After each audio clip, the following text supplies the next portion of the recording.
कि जैसे बिंदुश्री दुबे का हम अपमान कर रहे हैं। हम बिंदुश्री दुबे का अपमान करने का कहाँ सवाल है। और ये फैक्ट है कि यहाँ से तो कभी चुनाव जीतते नहीं थे। कहाँ से चुनाव जीते थे मालूम है? बेरमो से। तो बेरमो में वो लेबर लीडर थे। पहले जो लेबर लीडर का एक अलग बिंदेश्वरी दुबे जुड़े तो आपको माने शाहपुर से करनामेपुर तक का माने पुल बन गया भरौली नदी में। 1965 में मेरी शादी हुई। माने कीचड़ जो है रास्ता में इतनी खराब हालत होती थी। वही जो चीफ मिनिस्टर बने तो निमेज नदी पर पुल जो है बना, नैनी जोर तक सड़क बन गया। नहीं है, नीतीश जी की दिखाई देता है कि हाँ भाई वो मानसिक रूप से स्वस्थ नहीं है। इसमें कहीं कोई संदेह नहीं है। नीतीश जी को हम बचपन से जानते हैं और नीतीश जी हों, लालू जी हों, इन सब लोगों से हम सीनियर रहे हैं राजनीति में और सब लोगों को हमने राजनीति में मदद किया है। नीतीश को भी बहुत मदद किया है। डुमराव में जब पहला दफ़ा चुनाव हुआ था तो हम ही ने डॉक्टर दाऊद अली को टिकट के लिए रिकमेंड किया था। वहाँ नीतीश जी ने हमको कहा था कि मंटुआ को लड़ा दीजिए डुमराव। उसी में हमको कहा, नीतीश जी ने ऑफर किया कि मंटुआ को लड़ा, कि कैसे हो सकता है भाई। मैंने बक्सर पार्लियामेंट में शाहपुर और जगदीशपुर शामिल था उस समय। हम लोगों ने डॉक्टर दाऊद अली को, हम ही ने सजेस्ट किया कि दाऊद को टिकट दिलवा दो। तो उसने कहा कि ये मुसलमान को वहाँ दिया जाए, हमें एक्सपेरिमेंट करो। जब कोई कैंडिडेट नहीं मिल रहा है वैसी हालत में एक्सपेरिमेंट कीजिए, हो सकता है इसका फायदा दूसरे क्षेत्र में मिले।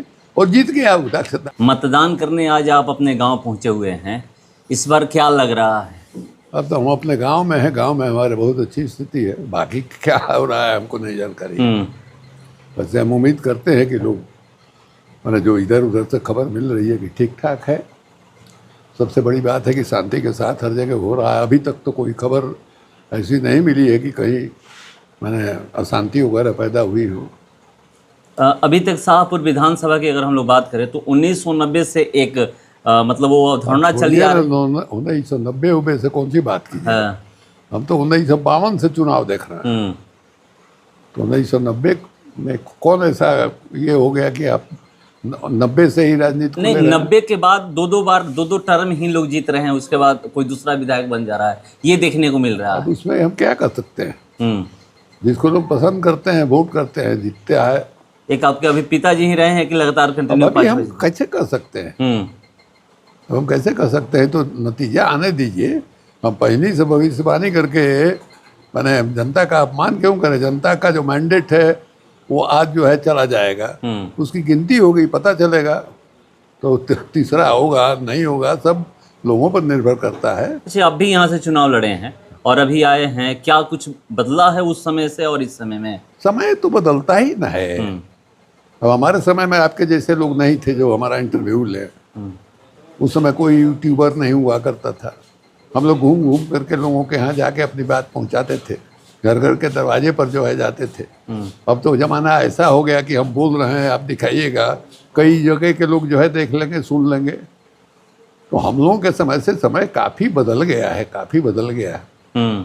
अब मोबाइल का ज़माना आ गया है, यहीं से आप खींचिए, बोल दीजिए, यहाँ से लेके अमेरिका भेज दीजिए, 2 मिनट में पहुँच जाएगा संवाद। तो संवाद का माध्यम जो है ना काफ़ी बढ़ा है, काफ़ी तेज हुआ है। एक तरह से इसको अच्छा भी कर सकते हैं, एक तरह से अच्छा नहीं भी कर सकते हैं। जब संवाद का ये माध्यम नहीं था तो जो भी चुनाव लड़ता था, जो भी पॉलिटिकल वर्कर था, उसको सीधे लोगों के बीच में जा कर के बात करनी होती थी। तो जनता से उस समय जितना एक लगाव होता था या जनता से जो बातचीत होती थी, अब इसमें थोड़ा कम हुआ है। इसमें नेता लोगों को भी लगता है कि हम बोल दिए और सब लोग सुन लिए, तो हमारा संदेश जो है, हमारी बात जो है काफ़ी लोगों तक पहुंच गई। तो एक तरह से इसको ये भी कहा जाएगा कि इसने माने संवादहीनता पैदा किया है नए माध्यम से। लेकिन परिवर्तन तो होता ही है, लाजमी है। उसमें उपाय क्या है? अब ये लौटने वाला तो है नहीं वक्त। अब हमारे प्रधानमंत्री जी कह रहे हैं कि साहब गांव-गांव में माने लोग लड़के पैसा कमा रहे हैं। जैसे आप ही लोगों का मान लीजिए कोई ग्रुप होगा, आप लोग दिन रात मेहनत करते हैं, हो सकता है थोड़ा बहुत कमाई जो है होती हो। लेकिन प्रधानमंत्री जो कहते हैं, हमको बड़ा अफसोस हुआ इस बात पर कि कितने लड़के लोग रील्स बनाने के चक्कर में माने जान दे रहे हैं। आत्महत्या कर रहे हैं, तरह तरह से मैंने एडवेंचरिज्म जो है पैदा हो रहा है। और ये जो है आपको हालत ऐसी कर दिया है कि जिसको घर में आप जाइए बच्चा जो है देख रहा है, मोबाइल लेके देख रहा है। जिसको देखिए बाप अलग बैठा है, माँ अलग बैठी है, भाई अलग बैठा है, बहन अलग बैठी है। तो ये एक समाज में ऐसी स्थिति आ गई है कि लोगों के साथ जो है जो एक मैंने समय जो है गुजरता था गप सप करके, अच्छी बात सुन के या हंसी मजाक भी ये करके, वो ख़त्म हो रहा है। कहीं भी किसी के भी घर में जाइए, हम लोग जाते हैं, हम लोग से कोई बात करने आया, अब आपके पास आप हमसे बतिया रहे हैं, आपका फ़ोन बजने लगा। तो ये जो बातचीत जो है यानी आप कर नहीं सकते हैं। अब बात आप करते हैं तो एक उसका तारतम्य होता है, सिलसिला होता है। अब आप जो है हमसे बात कर रहे हैं, आप इसी बीच में आपका फ़ोन आ गया, आप दूसरे से बात करने लगे, तो एक संवादहीनता की स्थिति जो है कायम होती है इससे, और कायम हो रही है। अभी कुछ दिन पहले आप एक फेसबुक लाइव आए हुए थे और आप कुछ दिन पहले फेसबुक लाइव आकर के बोले थे कि जो यहाँ के भूतपूर्व मुख्यमंत्री स्वर्गीय बिंदेश्वरी दुबे जी हैं वो जन नेता नहीं थे, मतलब मास लीडर नहीं। हमने देखा है कि इसको काट करके लोगों ने चलाया। हाँ। तो काट करके चलाया तो लोग ये कह रहे थे कि जैसे बिंदेश्वरी दुबे का हम अपमान कर रहे हैं। हम बिंदेश्वरी दुबे का अपमान करने का कहाँ सवाल है। और ये फैक्ट है कि यहाँ से तो कभी चुनाव जीतते नहीं थे। कहाँ से चुनाव जीते थे मालूम है? बेरमो से। तो बेरमो में वो लेबर लीडर थे। पहले जो लेबर लीडर का एक अलग माने फील्ड होता है, भी बहुत ताकतवर फील्ड होता है, तो वहीं से वो जीत करके बावन से ही जाते रहे। तो उस तरह से नहीं थे जैसे मान लीजिए कि के.बी. सहाय थे या और लोग थे, श्री बाबू थे, अनुग्रह बाबू थे या और लोग थे। उस तरह से वो मेन स्ट्रीम जो होता है राजनीति का उसके साथ नहीं जुड़े हुए। वो माने जैसे कोई युवा के क्षेत्र में काम करता है, कोई माने लेबर के क्षेत्र में काम करता है, कोई किसानों के बीच में काम करता है, वो भी बहुत ज़रूरी काम है, इम्पोर्टेंट काम है, लेकिन उसको आप मेन स्ट्रीम पॉलिटिक्स में आप नहीं कर सकते। तो उसके पहले तक नहीं जुड़े थे। बिंदेश्वरी दुबे जुड़े तो उसका फ़ायदा भी मिला हम लोगों को। हम लोगों के इलाके में बिंदेश्वरी दुबे जुड़े तो आपको माने शाहपुर से करनामेपुर तक का माने पुल बन गया भरौली नदी में। 1965 में मेरी शादी हुई, माने कीचड़ जो है रास्ता में है, इतनी खराब हालत होती थी। वही जो चीफ मिनिस्टर बने तो निमेज नदी पर पुल जो है बना, नानी जोड़ तक सड़क बन गया। उनसे फ़ायदा हुआ क्षेत्र को, लेकिन हमने जो कहा उसमें खोजा गया। यही एक सबसे बड़ा नुक्स ये है कि जो ये माध्यम है वो नकारात्मक चीज को पर ज़्यादा जोड़ देता है। खोजेगा नुक्स निकाल के कि देखिए कहाँ पकड़ा है दुबे जी को। हमने देखा उसको काट के दिखा रहे थे लोग। तो भाई सांच को आँच के सही बात है वो हमने कहा। ये भी हमने कहा कि हाँ भाई बूथ पर कब्जा हुआ। हमने भी कहा कि हम यहीं हमारे गांव के बगल में बरजा गांव है, पहले शाहपुर में ही था, वो हमारे गाड़ी का टायर फाड़ दिया गया, हम पर छुरा चलाया गया। कितना बूथ जो है कब्जा किया गया। उसमें क्या है आजकल तो माने इंटरनेट का ज़माना है, आप उस समय का पोलिंग बूथ का एक बूथ का आप हिसाब निकाल करके देख सकते हैं कि कोई बात हम गलत कहें। तो दुबे जी हमारे सीनियर थे, हमारे आदरणीय थे, इसमें कहीं कोई संदेह नहीं है। लेकिन राजनीति में उनकी अलग राजनीति है, मेरी अलग राजनीति थी। तो हमने कोई अपमानजनक बात उनके लिए वो नहीं कही है। और फैक्ट जो हमने कहा है वही तथ्य है, और आज भी हम उसी तथ्य पर कायम हैं। लगातार मुख्यमंत्री पर मतलब आरजेडी हो या फिर इंडिया गठबंधन के नेता हो, बड़े लीडर ये कहते रहते हैं कि वो अस्वस्थ हैं, उनकी मानसिक संतुलन ठीक नहीं, स्थिति ठीक नहीं है। मगर देखा गया कि बारिश के मौसम में वो बाई रोड प्रचार प्रसार करने गए थे। तो उससे क्या फर्क पड़ता है? उससे ये तो साबित नहीं हुआ कि मान लीजिए कि कोई मैंने थी रोबोट है, उसमें आप प्रोग्राम कर दिए, वो आप जिस हिसाब से प्रोग्राम किए उस हिसाब से वो काम कर रहा है, तो आदमी का वो मुकाबला नहीं न करेगा। तो इसमें कहीं से कोई संदेह नहीं है। नीतीश जी की दिखाई देता है कि हाँ भाई वो मानसिक रूप से स्वस्थ नहीं है, इसमें कहीं कोई संदेह नहीं है। नीतीश जी को हम बचपन से जानते हैं, और नीतीश जी हों, लालू जी हों, इन सब लोगों से हम सीनियर रहे हैं राजनीति में, और सब लोगों को हमने राजनीति में मदद किया है, नीतीश को भी बहुत मदद किया है। तो हमको पहचाना नहीं उन्होंने। अभी कुछ दिन पहले राजभवन में जो पटना हाई कोर्ट के चीफ जस्टिस का शपथ ग्रहण था, वो कर्नाटक के थे, वो 10 ही दिन के बाद रिटायर हो गए। तो कर्नाटक के हमारे सोशलिस्ट मित्र, बहुत एडवोकेट जनरल रहे हैं सिद्धारमैया की सरकार में, उन्होंने हमको फ़ोन किया। हम गए वहाँ, चीफ मिनिस्टर भी आए हुए थे। अब चीफ मिनिस्टर के हाव भाव से ही लग रहा था, हमको भीतर से ये लग रहा था कि ऐसा नहीं कुछ गड़बड़ कर दे। उसके बाद लौट के जाने लगे तो मेरे चेहरे पर मैंने उनकी नज़र पड़ी, लेकिन ऐसा कि जैसे किसी अनजान अपरिचित चेहरे को देख रहे हैं। जबकि मान लीजिए कि नहीं आप पसंद कर रहे हैं तो नापसंदगी दिखाई देनी चाहिए, पसंद कर रहे हैं तो मुस्कुरा दे रहे हैं तो भी दिखाई, कुछ नहीं।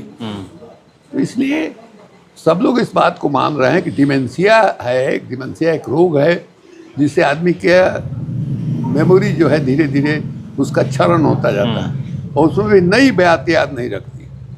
अब देखिए जिस ढंग से ये लोग उनके नाम पर राजनीति कर रहे हैं, संजय झा हों, ललन सिंह हों, ये सब लोग जो है जिस ढंग की राजनीति कर रहे हैं। अब संजय झा ने वहाँ दिलवा दिया डुमराव में, मैंने किसको टिकट दिलवा दिया। अब वहाँ अंजू मारा इनकी कैंडिडेट थी। डुमराव में जब पहला दफ़ा चुनाव हुआ था तो हम ही ने डॉक्टर दाऊद अली को टिकट के लिए रिकमेंड किया था। वहाँ नीतीश जी ने हमको कहा था कि मंटुआ को लड़ा दीजिए डुमराव में कोई कैंडिडेट नहीं मिल रहा था। राम बिहारी सिंह हम लोगों के पहले कैंडिडेट थे, 3 बार हारे थे। तो हुआ कि भाई अभी चलेंगे नहीं।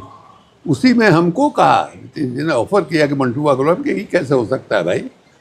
मैंने बक्सर पार्लियामेंट में शाहपुर और जगदीशपुर शामिल था उस समय, लेकिन जिला तो अलग था। डुमराव बक्सर जिला में था, हमारा घर जो है शाहपुर में जो है भोजपुर जिला में है। कहा कि नहीं संभव है। तो उसमें हम लोगों ने डॉक्टर दाऊद अली को, हम ही ने सजेस्ट किया कि दाऊद को टिकट दिलवा दो। तो उसने कहा कि ये मुसलमान को वहाँ दिया जाए, हमें एक्सपेरिमेंट करो। जब कोई कैंडिडेट नहीं मिल रहा है, वैसी हालत में एक्सपेरिमेंट कीजिए, हो सकता है इसका फ़ायदा दूसरे क्षेत्र में मिले। और जीत गया डॉक्टर दाऊद। और डॉक्टर दाऊद के बाद उस समय फिर हम जब पार्टी से अलग हुए तो अंजू मारा को इन्होंने लड़ाया, 45-46 हज़ार उसको वोट आया था। और संजय झा ने उसका टिकट कटवा करके और किसी दूसरे को दिलवा दिया। कोई सीनियर एडवोकेट हैं सुप्रीम कोर्ट में, जहाँ उनकी बेटी जो है, सुना है कि उनके चैम्बर में वही लोग पास किया है, उनकी दोनों बेटी जो है पढ़ा लिखा परिवार है, वो उनको दे दिया उन्होंने। तो हमको लगता है कि अगर नीतीश जी का दिमाग अगर ठीक ठाक रहता तो अंजू मारा का टिकट नहीं कटता। ठीक नहीं। एक आखिरी सवाल है, बीजेपी के लोग ये या फिर एनडीए के जो भी बड़े नेता हैं, वो तेजस्वी यादव का जो एक घोषणा है कि हर घर में जिसमें नौकरी हम देंगे, अरे वचनम किम दरिद्रम। अब मान लीजिए कि नरेंद्र मोदी आए 2014 में चुनाव लड़ने के लिए, तो उन्होंने कहा कि हर साल 2 करोड़ नौजवानों को हम काम देंगे। कहा था ना उन्होंने, हर काला धन ले आएंगे हम बाहर से, हर आदमी के खाते में हम 15 लाख जो है रुपया जमा करेंगे। 2022 तक हम जो है सारे घर को, देश के जितने भी कच्चे घर हैं उनको पक्का बना देंगे। किसानों की आमदनी को हम दुगना कर देंगे। तो आज कोई पूछता है उनसे कि भाई कहे थे का क्या हुआ? तो ये चलता है, ये सब इलेक्शन वगैरह में लोग बात करते हैं, और जो बात कर रहे हैं उनका तो एक समय में ये क्या नाम है, तेजस्वी यादव ने जब ये कहा कि हम 10 लाख नौकरी देंगे लोगों को, हमारी पहले कैबिनेट में हम जो है ऑर्डर करेंगे, तो नीतीश जी ने क्या कहा था कि बाप के घर से पैसा ले आओगे, और आज जो है पैसा कहाँ से आ गया? वही नीतीश जब इधर आ गए, महागठबंधन में आ गए, तो गांधी मैदान में 15 अगस्त के मैं कहा उन्होंने कि 10 लाख नौकरी ही नहीं देंगे, 10 लाख रोजगार भी पैदा करेंगे। और आज जो इतना पैसा खर्च कर रहे हैं, बहाली हो रही है, तो इसका दरवाज़ा तो आप कह सकते हैं कि एक ढंग से तेजस्वी ने ही खोला। कहाँ से निकलने लगा भाई, आइडिया आने लगा, और खजाने का मुंह जो है खोल दिया गया है। तो हम जो भी पैसा दिया जा रहा है, हम उसका विरोध इसलिए नहीं कर रहे हैं कि वो ज़रूरी था। अभी भी हम मानते हैं कि जो विकलांग को या विधवा को या वृद्धा ये को जो पैसा मिलता है, 400 मिल रहा था, ये अपमान था। किसी आदमी को भीख की तरह आप दे रहे थे। अभी भी 1100 दे रहे हैं, उसका कोई मतलब नहीं है। कम से कम 5,000 रुपया लोगों को मिलना चाहिए कि बुढ़ापे में या विधवापन की स्थिति में इज्जत के साथ ज़िंदगी गुजार सके। आजकल गांव में जो बुजुर्ग हैं, बूढ़े बुजुर्ग हैं, मैंने एक खिली खैनी के लिए दूसरे के पीछे लगे रहते हैं। ये हालत है। जो आपका बिहार का जो मैंने सर्वे हुआ था, कास्ट सेंसस हुआ था, उसमें ये है कि 63% 64% के बीच में गांव बिहार का जो परिवार है, परिवार कम से कम 5 आदमी का परिवार माना जाता है, कहीं 6 है, कहीं 7 है, तो उसकी आमदनी 10,000 रुपये और उससे कम है। 10,000 मैक्सिमम, कम है। किसी का 5,000 है, किसी का 7,000। कैसे लोग जीवन यापन करते हैं भाई? तो कितने लोगों को किस तरह की ज़िंदगी गुजारनी पड़ती है। ठीक है, दिखाई दे रहा है, हाई फाई दिखाई दे रहा है, लड़के मोटरसाइकिल पर घूम रहे हैं, कोई गाड़ी खरीद लिया है, लेकिन सबकी वही स्थिति है गांव में। ये बात है। इस तरह के अब भारतीय जनता पार्टी का या नरेंद्र मोदी का क्या माने आधार है वोट का? मुसलमान के खिलाफ बताओ साहब, घुसपैठिया, फलाना ठिकाना, एक भी जो इतना नाम कटा है, ये जो कास्ट वाला इन्होंने कराया, ये तो हाँ, वो SIR तो बहुत ही क्रिमिनल टाइप का आदमी है जो चीफ इलेक्शन कमिश्नर है। वो SIR में एक जो इतना नाम कटा है, सीमांचल के इलाके में भी जितना नाम कटा है, मुसलमानों का जितना नाम कटा है, उसमें से एक के बारे में भी कहा गया है कि ये घुसपैठिया है। अगर घुसपैठिया है, कोई देश में अवैध ढंग से घुसपैठ कर रहा है, तो इसकी जवाबदेही किसकी है? भारत सरकार के गृह मंत्रालय की। वो आदमी कह रहा है, हमको याद है पिछली बार जब नीतीश कुमार उसके खिलाफ चुनाव लड़ रहे थे, कि अगर ये लोग जीत जाएंगे तो पाकिस्तान में आतिशबाजी लगेगी। अरे क्या है भैया, पाकिस्तान क्या है आपके सामने? इंदिरा गांधी जो है 1971 में पाकिस्तान को 2 टुकड़े में बांट दी। उस पाकिस्तान से आप डरा रहे हैं। पाकिस्तान से डरा रहे हैं का क्या मतलब? मुसलमान से आप डरा रहे हैं। मुसलमान की आबादी कितनी है इस देश में भाई? 20 करोड़ 22 करोड़ आबादी है। उससे आप 120 करोड़ की आबादी को डरवा रहे हैं। आप कायर बना रहे हैं भाई। तो इन लोगों के पास कुछ है नहीं, यही सब है। इसके अलावा कुछ नहीं, कोई दृष्टि नहीं है। जितना आप देखिए कि माने देश का जो GDP है, उसका कितना प्रतिशत जो है अंबानी और अडानी के पास जा रहा है। जो ऊपर के लोग हैं 1% 2%, मेजर हिस्सा जो GDP का है उनके पास जा रहा है।